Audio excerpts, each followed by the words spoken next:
and we are forgetful. Okay, so you have a gas and electric version. There's a switch that's down in here. Okay. That's an on-off switch for your electric heat. Okay, so that's what we're testing right now. So I've got that flipped on. I can take and probe. Behind this is the heating element, so I can probe that just to make sure that it's got continuity. Easiest way to know is turning it on, letting it warm up. So I figured we'll let that warm up while we're going through a bunch of different stuff. I already tested it on gas, and that lit up.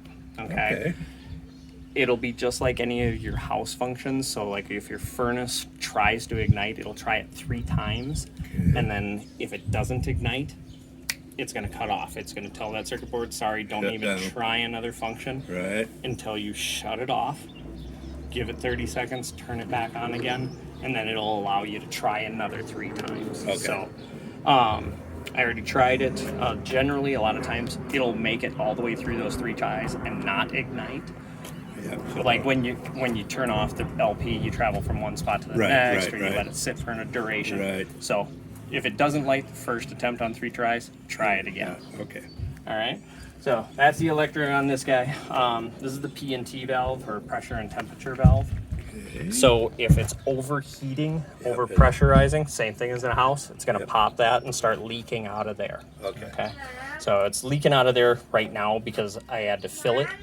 Hang on, buddy. So I turned the valves on the back side and I open this so that I know it's coming up, and it's getting rid of the air bubble. So there's a little residual there right now from that.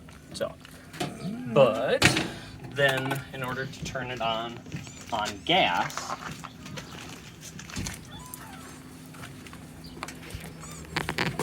what you'll want to do right here where it says water heater, that's your gas switch. Don't ask me why they put them in different locations, but you can run them both at the same time if you want to try to. I was wondering. Yep. If you want to try to heat it up faster, gas is going to heat it up a lot faster than electric. Okay.